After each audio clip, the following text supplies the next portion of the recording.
Welcome to My Morning Cup, a podcast produced by Costa Media Advisors and brought to you by the generous support of the Tennessee Valley Authority. To learn more about TVA's impact on our community, follow TVA on Instagram at TVA and on Twitter X at TVA News. My Morning Cup, where we have interesting conversations with genuine people. I'm Mike Costa, your host.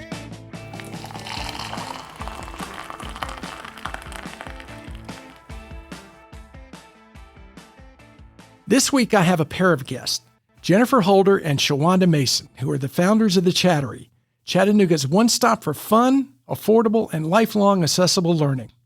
Jennifer and Shawanda, before we learn about how the two of you came together to create a place Chattanoogans can create, learn, and grow, let me ask, what's in your morning cups?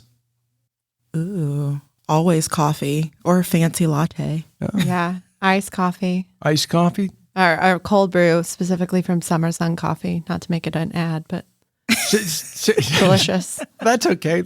Can I get the contact information for Summer Brew? Yeah, they're local, so Are they? Yeah. I do a pickup every other week.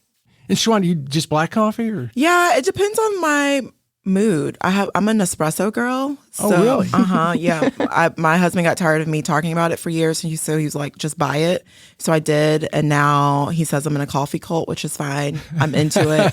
So I love like the little fancy pods. Sometimes I'll make like a little latte. I made some blueberry and strawberry simple syrup yesterday, so I'll use that for a latte. You guys are creative. Do you have an espresso machine? Or, Yeah. We have an Nespresso machine where you put in the little, I drink one of those every morning. Love it. Yeah, they're great. I have one too. Do you? I'll be switching back to the Nespresso once this summer. You know, It's over, I guess. They have cold ones. Oh, Do they yeah. really? But I like it because I like a bold coffee, and a lot of times, particularly Keurig, Exactly. it's just so watered down. And Exactly. espresso, you feel like you had a coffee. And Right. also, if you buy it from their site, it tells you the intensity. Yeah, So, okay. Anyway, yeah. my wife's all into that. I love it. Well, I'm so glad you guys are here.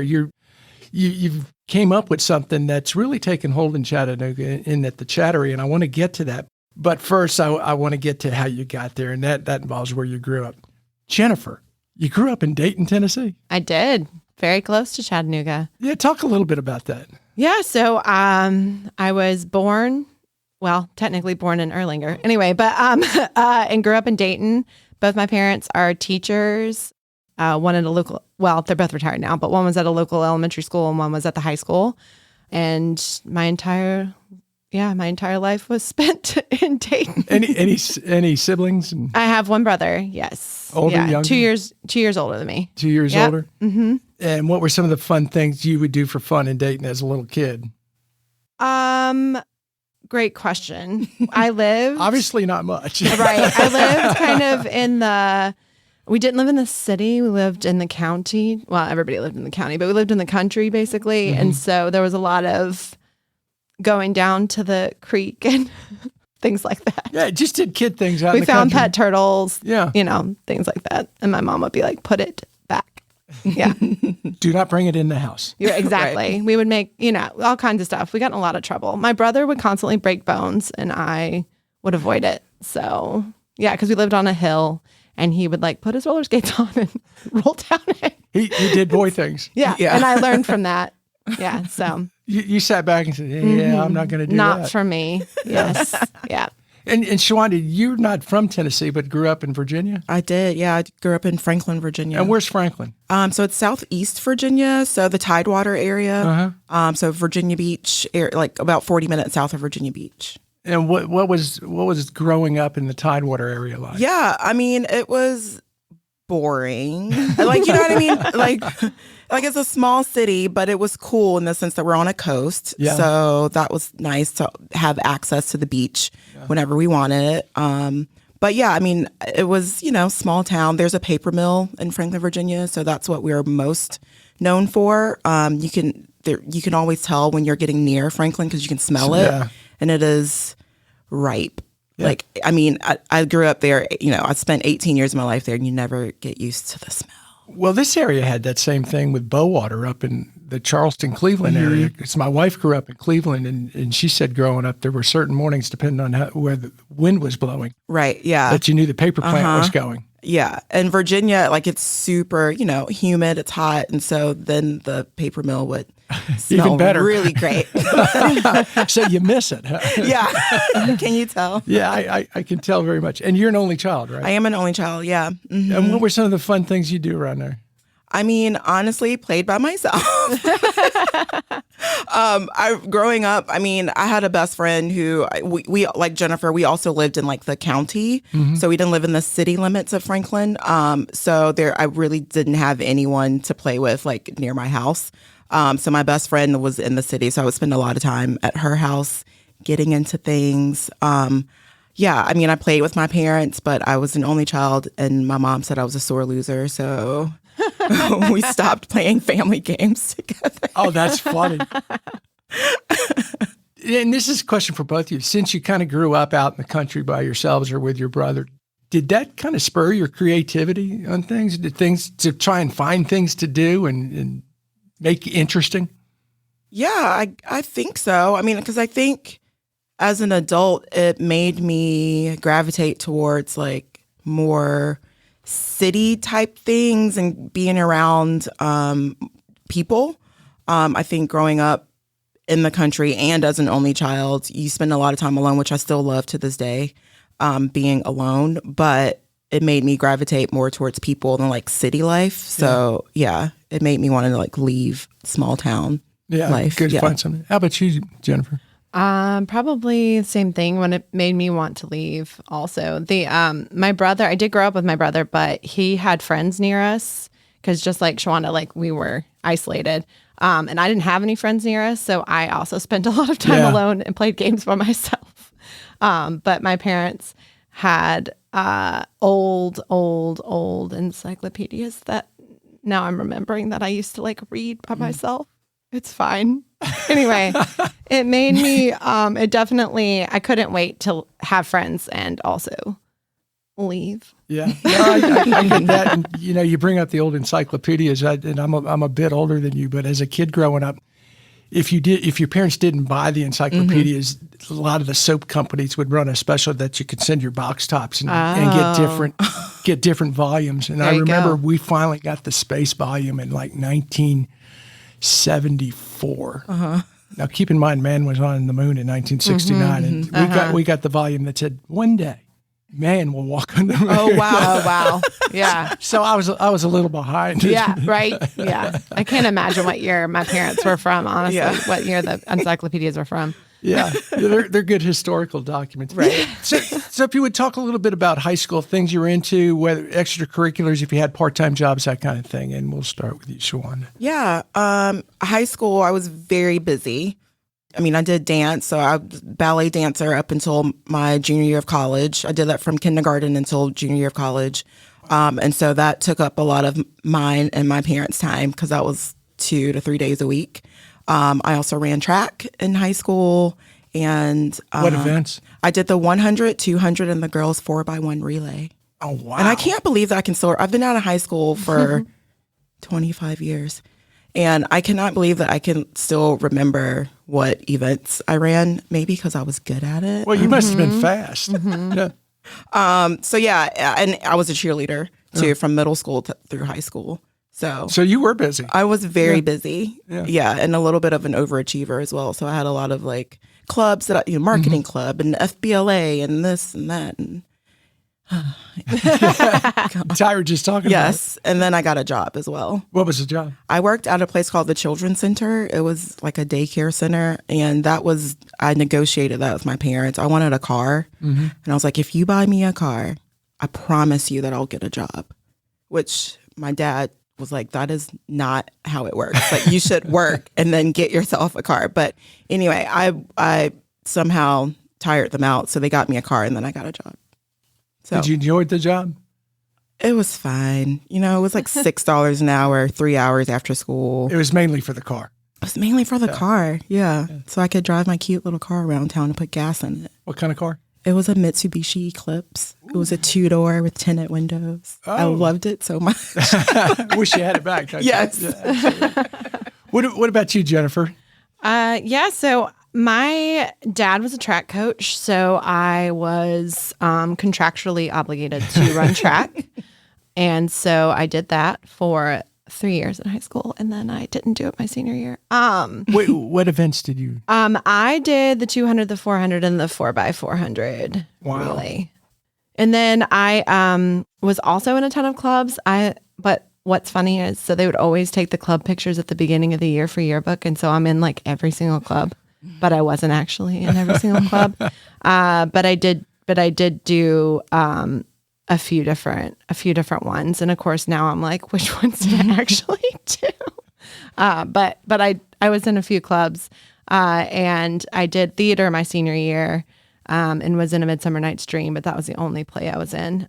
And then I worked at Ingles, the grocery store. I even worked there during college. I would come back on weekends and work there. And honestly, I loved that job because it was such a clock in, clock out. What were you doing? I was a cashier, and then they trained me to be a bookkeeper. So, I was working my way up. But but truly, the grocery store was like the easiest and most fun place. But also, $5.15 an hour.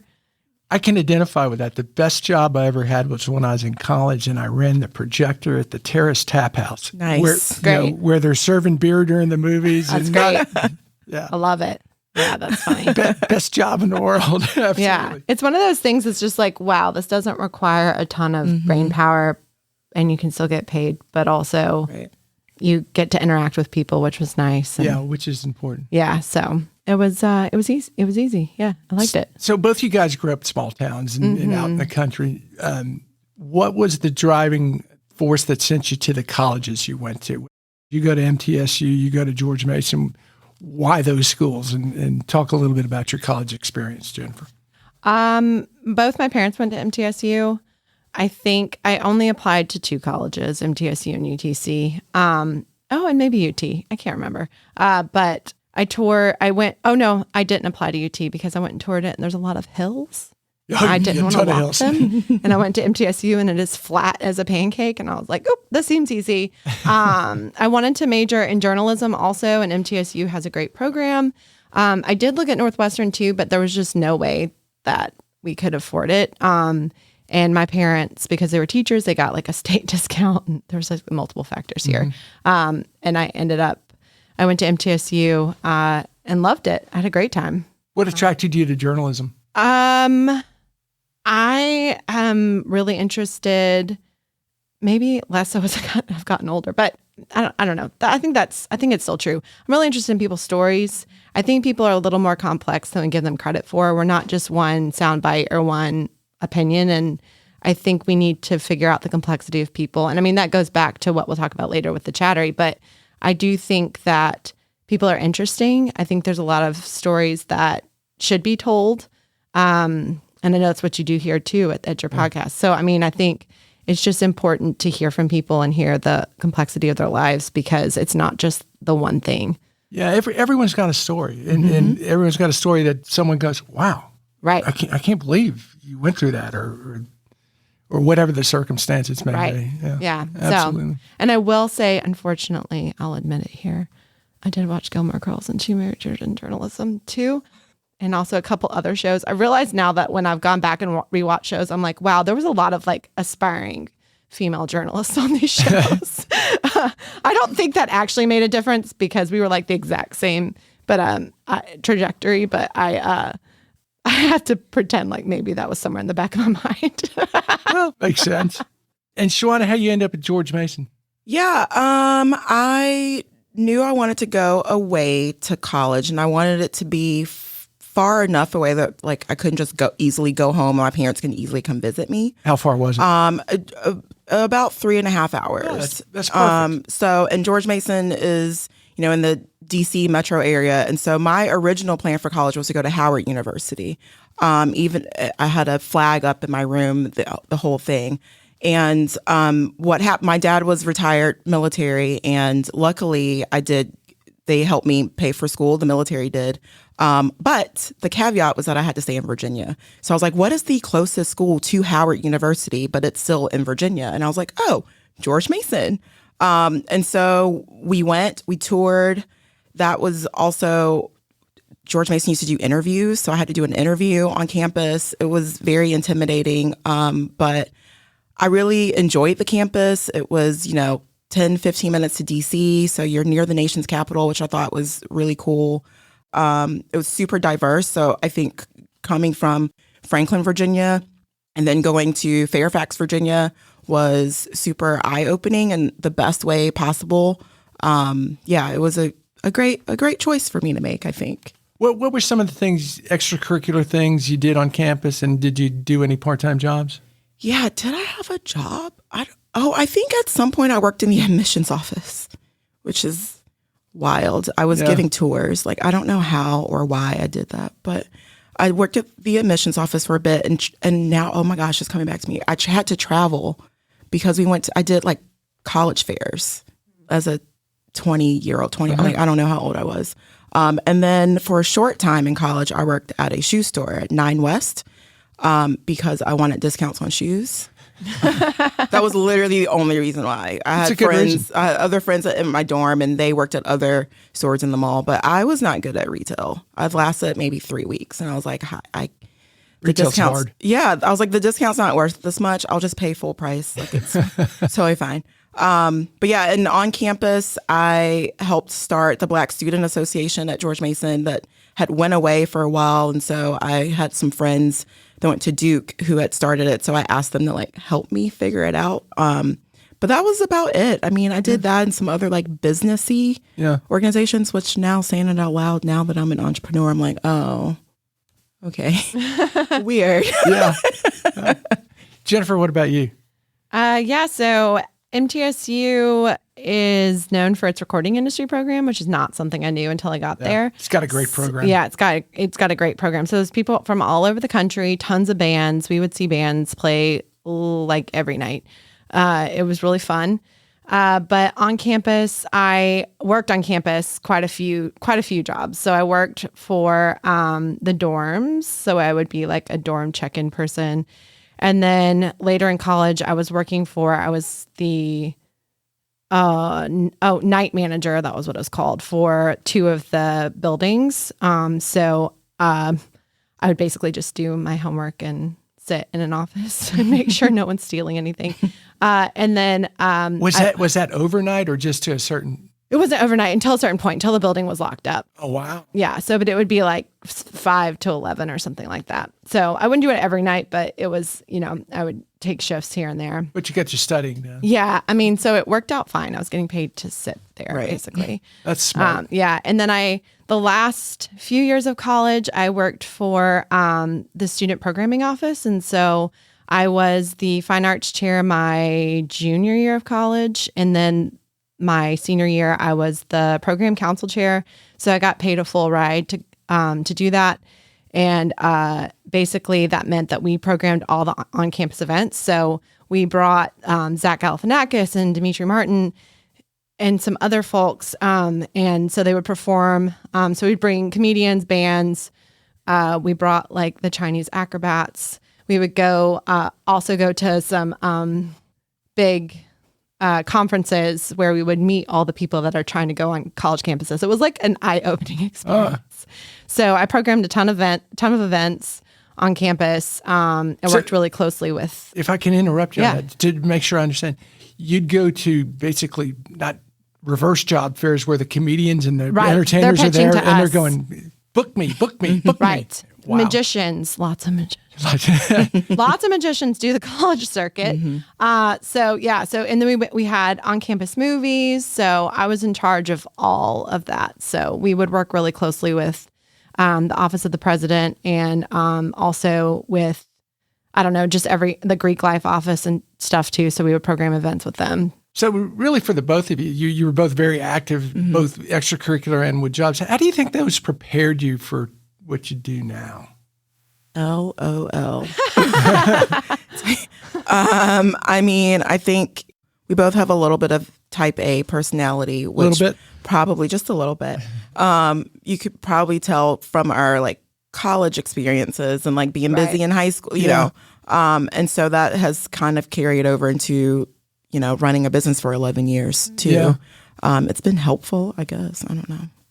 Yeah, I think especially my job my senior year, the program council chair prepared me quite a bit for programming events. Yeah. I mean, that's what we do now. So it was very much a helpful experience because you have to navigate a lot of relationships as a 21-year-old, talking to, you know, people that have full-time jobs at the college and trying to convince them that, no, the acrobats will sell well or whatever it is. And so it was a really helpful experience for me. And I made a lot of really great friends too, which has carried me through quite a few things. I met the coolest people at MTSU. And so that really changed my life for the better too. And if you would go ahead and talk about after college, I know you leave Murfreesboro and go to New York.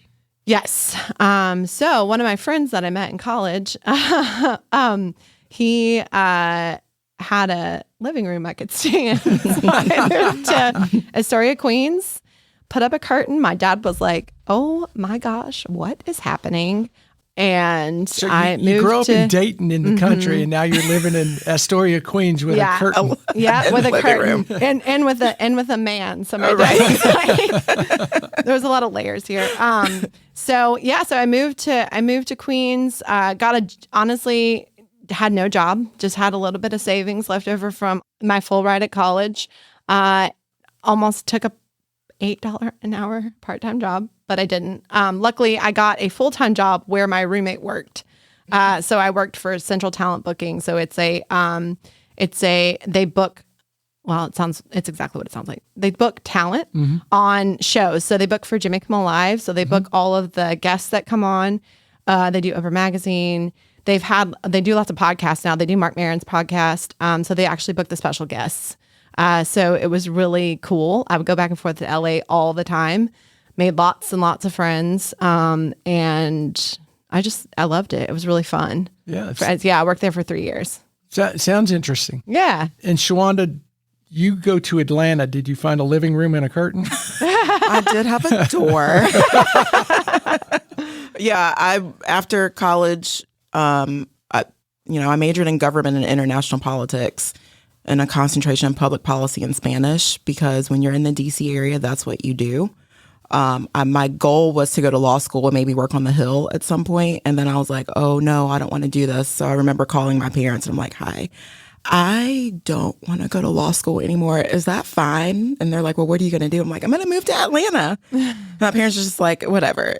Do whatever you need to do to make you, like, if you don't want to get into more debt, to go to law school, that's fine. So my best friend went to Spelman, which is in Atlanta, and I moved to Atlanta and we got an apartment together. And like Jennifer, I also did not have a job.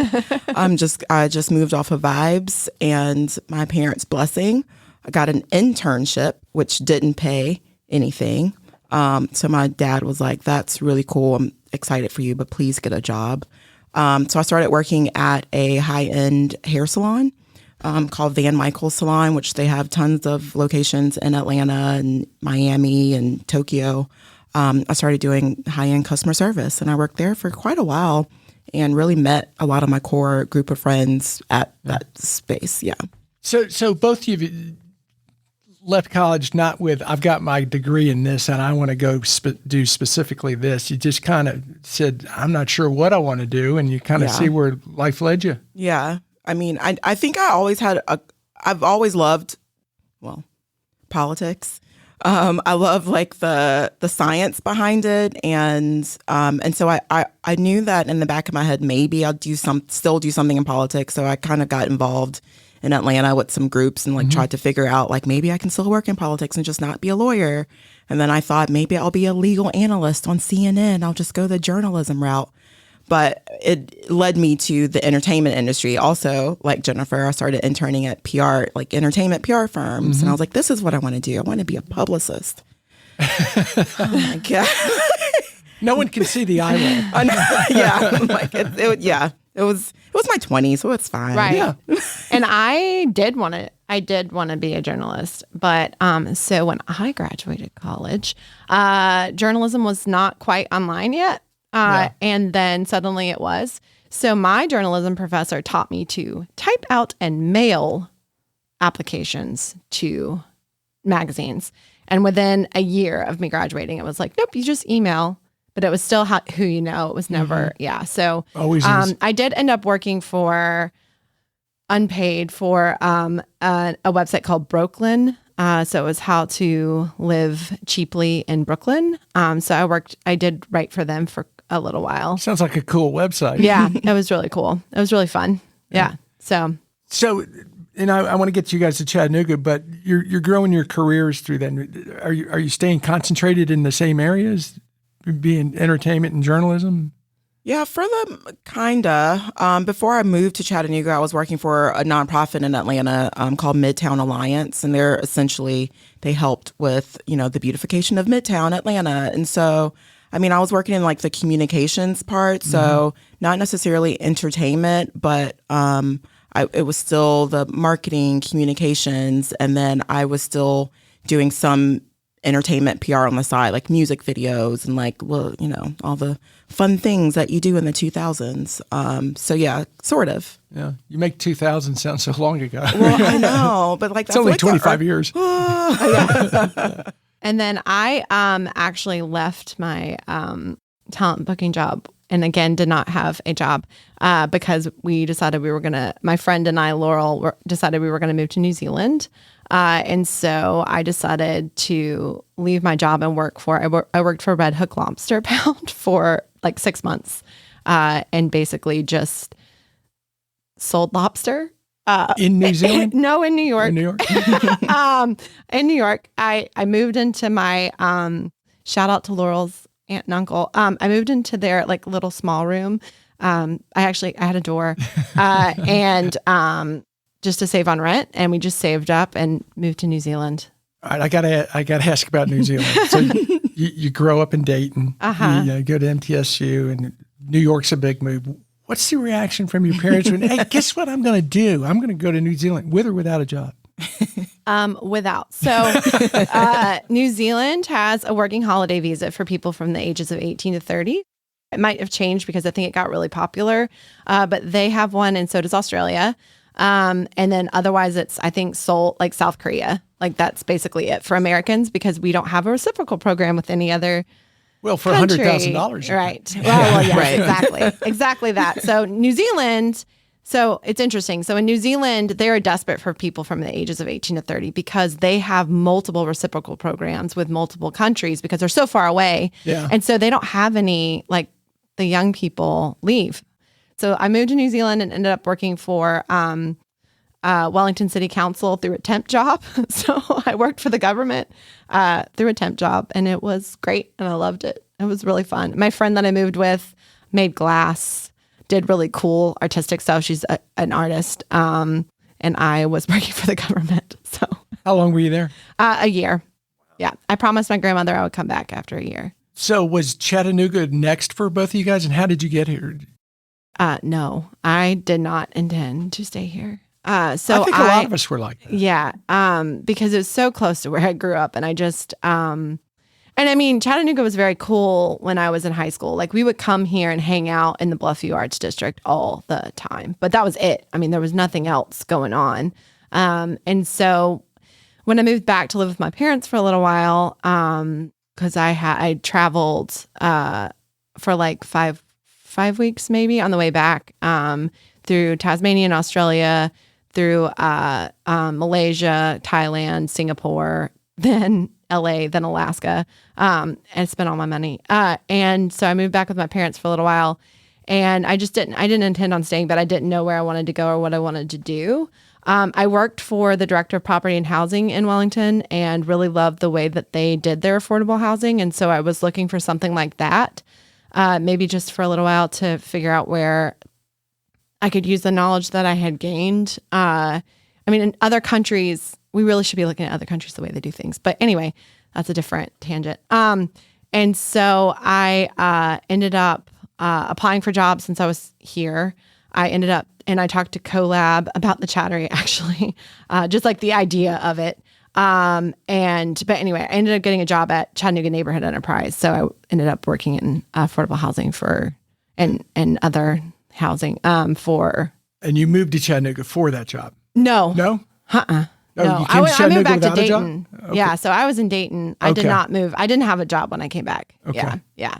So, I didn't. So everywhere I've ever gone, I've not had a job. So that's fine. It all works out. Tends to be a pattern. Yeah. I'm scrappy. I figured it out. But yeah, so no, I did not move back with the intention of staying. I just moved back to Dayton because I was broke and I planned on getting some money and then moving somewhere else. Did you know where you wanted to move? No. My friend I had traveled with moved to LA. That was a possibility, but I was just trying to figure out other cities. I knew I didn't want to move back to New York. So, I was just trying to figure it out where I wanted to go. Had no clue. Understand. Yeah. Shawanda, what about you? You're in Atlanta. What gets you to Chattanooga? What was that path? A man got me to Chattanooga. Oh, wow. Yeah. I was living in Atlanta. I went to a homecoming game at Clark Atlanta University, which is in the AUC at the Atlanta University Center, and met a guy there who was also at homecoming. And this is a college that neither one of us went to. And that guy is now my husband. But he had friends that went to that school. I had friends that went to that school. His best friend was actually dating a friend of mine. And so we just kind of met in like 2010 and then crossed paths again at the same homecoming, maybe a year or so later. And yeah, we started dating like 2012. And 6 months into that, I moved to Chattanooga.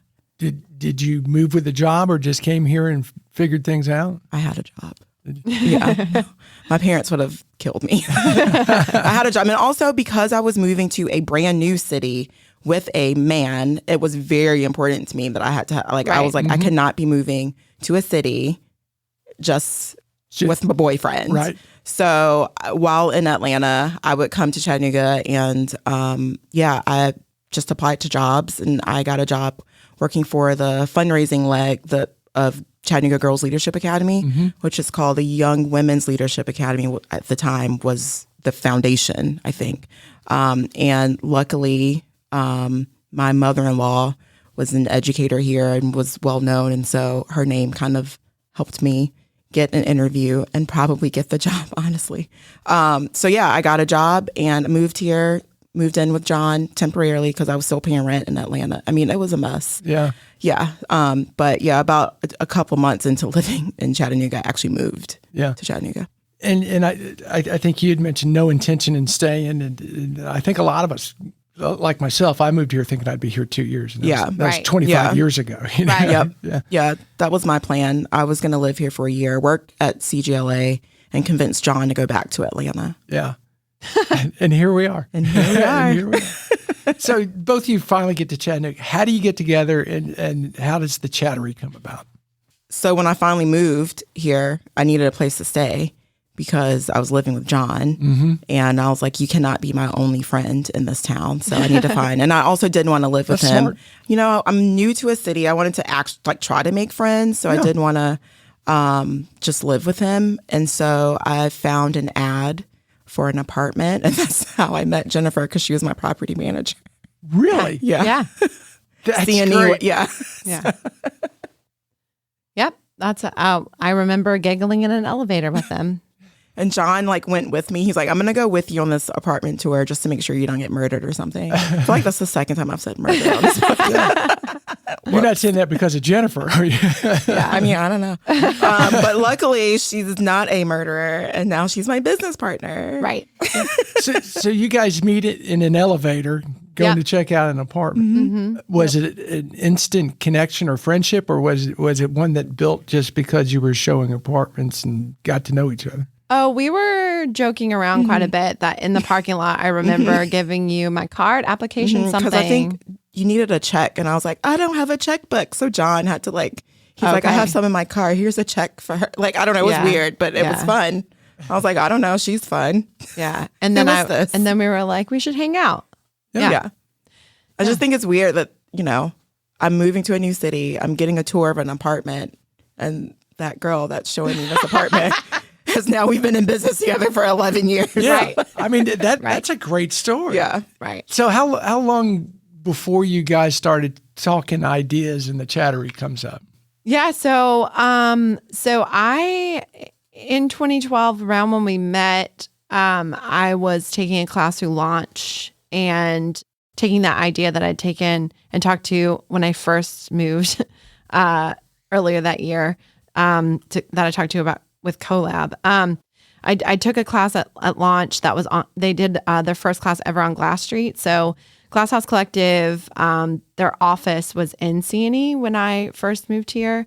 So I really got to know the founders of that organization, and really was supportive of their vision for the area. And I went and took the Launch class, met folks. Anyway, so the idea of the Chattery was like brewing in my head because there's an organization or a business in Brooklyn called Brooklyn Brainery. And so I reached out to them and said, hi, like, do you think I can do this in Chattanooga? And they were like, sure, go for it. We, learning is learning. Like, we're not owning anything. So we kind of, we chatted, and then I took that class and made a business plan. So Shawanda and I grew our friendship for a year probably. Yeah, or it was less. pretty quick. Yeah. And then I was just like, hi, I might do this thing. Because going through it too, I talked about it with people that I worked with at C&E, and they were like, you really need like a business partner. Yeah. And so my coworker, I met my friend our friend Elizabeth through my coworker. And then when we talked to Shawanda about it, we were like, oh, like this makes sense together. Yeah. And I also took the same entrepreneurial class that Jennifer was taking through Collab. So we were both kind of like, new to this area. You're new to town. You're taking similar and like class. how could, we have ideas, but also how do you meet people? And I think both of us taking those classes individually, you realize that, learning is a bonding unit, and people can, make friends over learning, which is essentially what we do. Like, I met friends through my Collab class, and Jennifer met friends and connections through her class as well. And so that also sort of like made this idea even more like, I don't know, that, it could happen, because I'm like, I met people over the fact that we're all learning something together. So why couldn't we do something? That's a great point that I don't think enough people consider, particularly when you're moving to a new town. You don't know anyone. Yeah. Right. And you got to really jump in and get involved with things. Yeah. We've had some people on here who talk about sports, like when they move to a new town, they find out where the kickball team is. Right. Because Right. automatically you got a group of friends. Right. It's true. Yeah, that you didn't have. How difficult was it? You guys know each other a year and a half, 2 years, and all of a sudden the conversation turns to, let's be business partners. Was that any intrepidation, or was it like, no, this makes all the sense in the world? No, No. I don't know. It made sense. Yeah. Yeah. It was easy. Yeah. I mean, she had seen me be a little nutty, so she she had we became friends and hung out quite a bit. So she knew the full scope of my silliness, and so the fact that she wanted to go into business with me is a blessing. well, and what was the pitch? So you had the idea for Chattery, and you guys. So what was the pitch to Shawanda? And Shawanda, what was your pitch back in terms of, hey, I want to start this thing? It wasn't, you're crazy. Or was it? I don't know if I fully remember. I feel like it was like high. Yeah. The only thing I remember is we were at a party maybe, and we went across the street to look at a random, like, I don't even know if you remember this. We went, like, I don't know if the house was for sale or we walked over to this house, this empty house. I mean, we weren't breaking in, I promise. And that's where we live. I'm like, that's what this is sounding like, but I promise. And I remember you saying something about I think we were both like done with our entrepreneurial classes. I wanted to start some type of like food festival. I started a food blog in 2010 when I was in Atlanta. And so now that I'm here, I was like, I want to do this eat, drink, frolic thing, but in Chattanooga. And so Jennifer pitched the idea, and I was like, okay, sounds great. I mean, I don't know. I think too, maybe we were both, I don't know, I'll speak for myself. I was itching to maybe get out of the current work situation that I was in, even though it didn't happen immediately. But I knew that like I didn't want to only work where I was working and for someone. So this idea, like, why not explore it and see what could come of it? So yeah. Yeah. What And about from your perspective?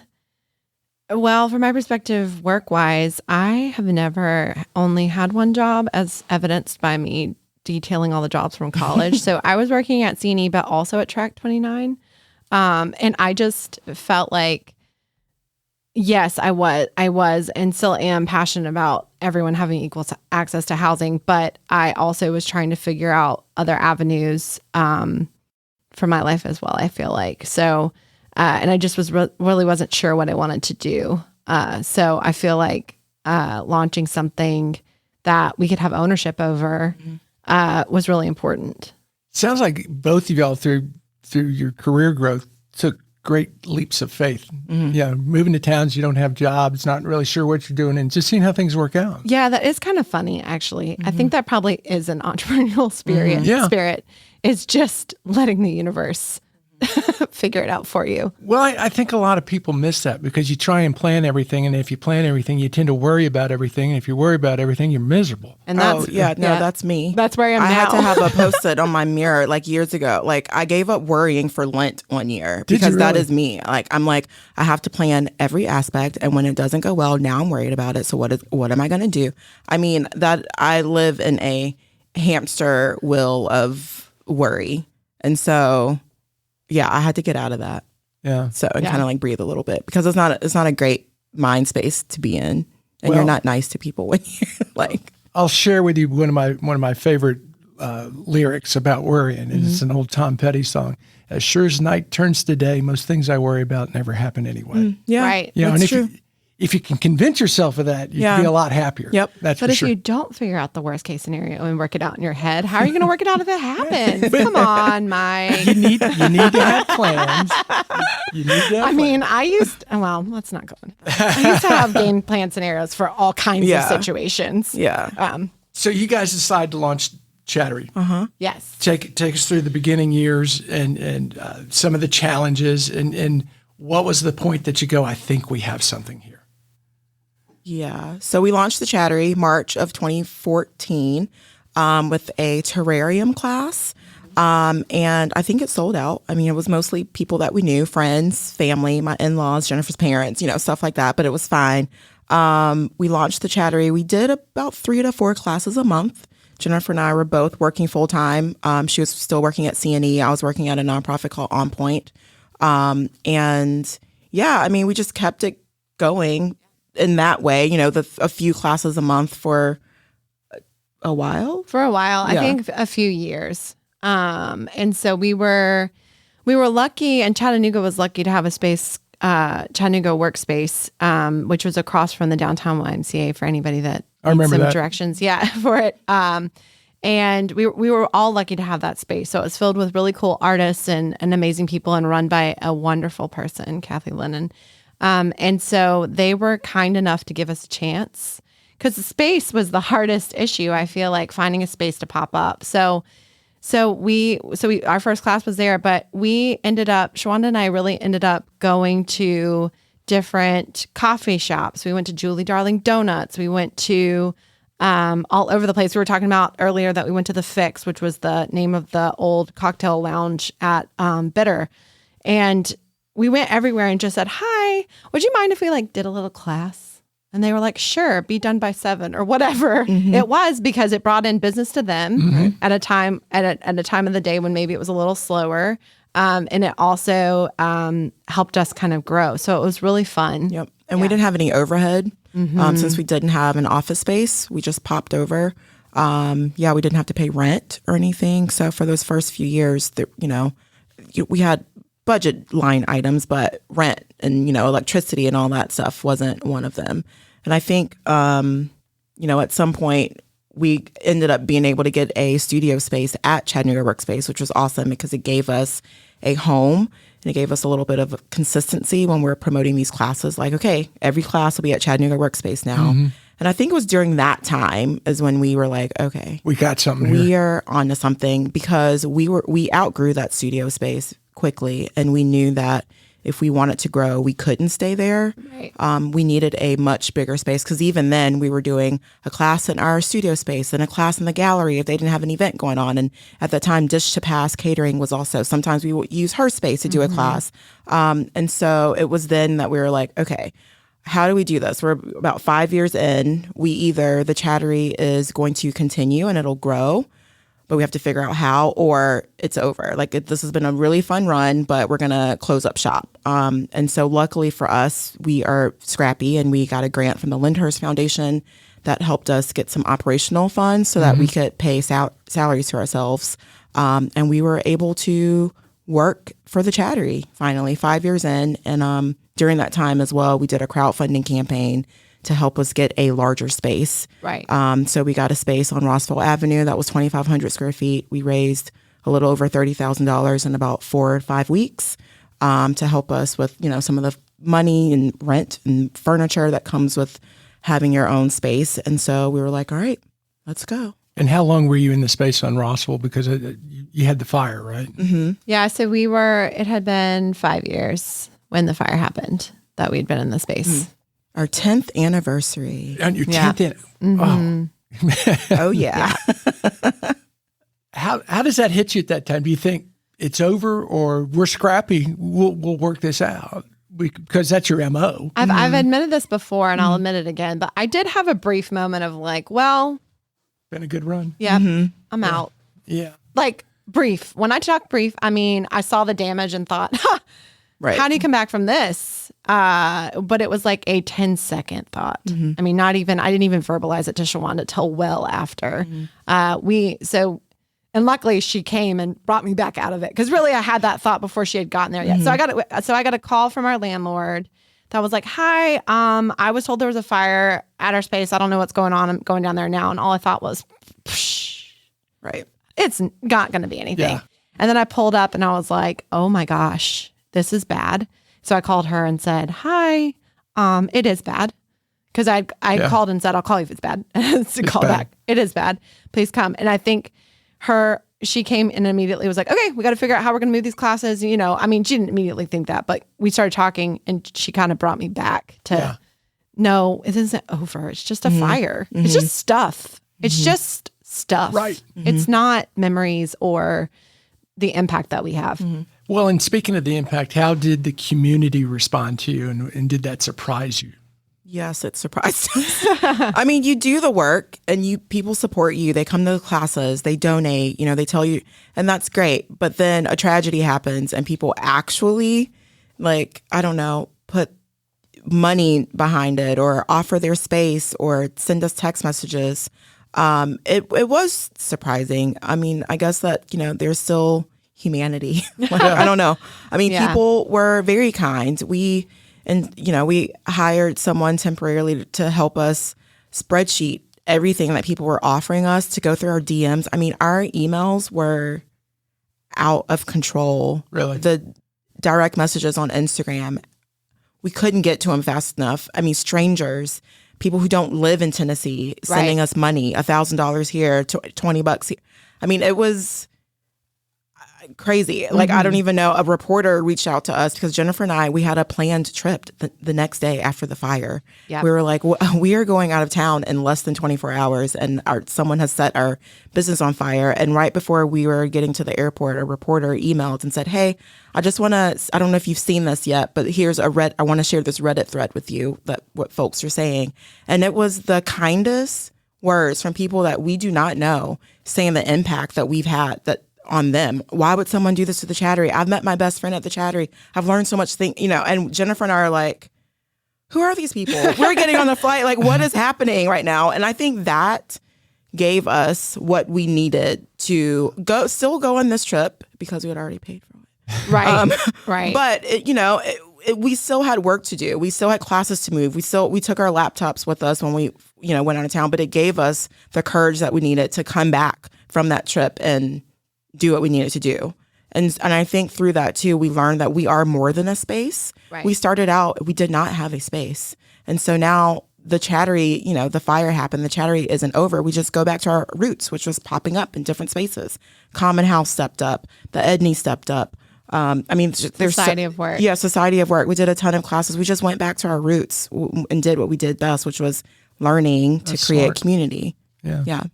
You want to add anything, Jennifer? No, that it still is so overwhelming Yeah. coming back from it. I mean, you can't come back from it almost in a way, because it's still it's a weird type of trauma that no one was hurt. Right. Yeah. Again, it was just stuff, but it's like you can't get it out of your brain sometimes. But it's your stuff. Yeah. Yeah. And my husband and I were driving down the highway. This was maybe 3 days ago. And there was a smell in the air. And I was like, oh, it reminded me of what the fire smelled like when we walked in that day. And I was like, oh no. I was like, that whole day, so like it's a different type of trauma. We weren't hurt. Our homes were still intact. Yeah. Our kids are but that smell, I immediately smelled it and I was like, oh my gosh, it's taking me back to that August, that hot day where we both had on open-toed shoes and had to go home and put on sneakers. Because they were like, you can't come in and here. then I forgot. I didn't even change my shoes because I was so when I went home, I just stared at the floor for a little while. Yeah, it was wild. Yep. We are running short on time. I've got 2 more questions for you. So what's next for the Chattery? Number 1. Yeah. So we're, as I keep saying, we're making burnt lemons. We're making lemonade out of burnt lemons. So we are, we've decided that we're purchasing the building. So Congratulations. Thank you. So the building was already for sale. And when the fire happened, we kind of went to our landlord and said, if we can, in the midst and while it's getting repaired, figure out how to pay for this building. Like talk to banks, talk to foundations. Would you be interested in an offer? And so we signed an LOI and went to the foundations and started fundraising, hitting the ground running. Shawanda put together this wonderful proposal and we started going for it. So we've been raising money basically since September or October. We made the decision quickly. Yeah. And when we make a decision. It's hard to get us off track. We're buying a building. Done. Yeah. Okay. That's What's exciting. next? We're like, okay, next. So we're on track. Well, we might be on track to close at the beginning of the year. That is the rumor that I'm spreading, but also what we've been told. You know how construction is. So it's kind of just, let's just cross our fingers. But yeah, so that is the next big plan, is that we will own a building. We'll expand, we'll double our size. That space will have more conference rooms. It'll have a slightly bigger kitchen. It'll have for offices for rent. That will rent out to other nonprofit leaders or creatives who need a space. We'll also have access to a lobby. So we're acquiring our landlord side as well, which is why we're doubling the square footage. So we'll have a lobby too that we're turning into an art supply thrift store. Over 50% of our classes are art related. And so there's not a ton of art supply stores in town, and we get a ton of donations of art supplies, and we're like, where do we put it? And so now we'll have a place where people can send their donations. We'll have classes from, that we can generate through this thrift store. I'm really excited about the thrift store because it's like an added thing that we can, put It's going to be so good for that street too. Yeah. Bring life back to it. Yes. Well, before I get to my last question, I want to remind listeners who makes all of this possible. Thank you to the Tennessee Valley Authority for sponsoring My Morning Cup. Follow TVA on social media to learn more about its multifaceted mission of service, and visit TVA.com/do good here to explore exciting TVA career opportunities. All right, here's the last question. It's a standard one, and each of you get to answer it. Start with you, Jennifer. What would you tell that 25-year-old Jennifer is important for a happy life? Oh. 25-year-old Jennifer was wild. I think just continuing to let the universe figure it out for you and just working hard. I don't know. Take things as they come to you. Take things as they come and learn from them. That's good advice. I wish I could be a little more profound, but that's what I got. No, that's pretty direct. For profound, we'll go over to Shawanda. No pressure. I would say trust your gut. Yeah. It's typically, my gut has never been wrong, and when I've steered away from it is when the bad decisions happen. So I would tell 25-year-old me, just trust your gut. Like it's here. Like we're all intuitive. It's inside of us. We're smart. We'll figure it out. How important was it to each of you to, in pardon the way I put this, to kind of stumble into this? Because it's not something you sat at home when you were 13 and said, you know what I'm going to do? Right. I mean, trust in your gut. Yeah, Right. That's right. Right. I think And let the universe figure it out. Yeah. Well, and it all goes back to what I was saying before, that people are complex. I don't think that any of us, I don't think it's fair to put anyone in a box, and that's why the Chattery exists. I think that there's so many ways to explore who you really are, and if you can take a career and then go launch another company, I mean, that's the coolest thing ever. And so I think it's just important to reach inside yourself and figure out the greatest parts of yourself. See, that's profound. There you go. There you That's go. what I meant to say. You redeemed yourself. Find the greatest part of yourself, Jennifer. Bye. Well, thank you both for being here. You've really not only established yourself in Chattanooga, but become part of the fabric that makes this a special town. So congratulations. Thank you. That's really kind. Thank you.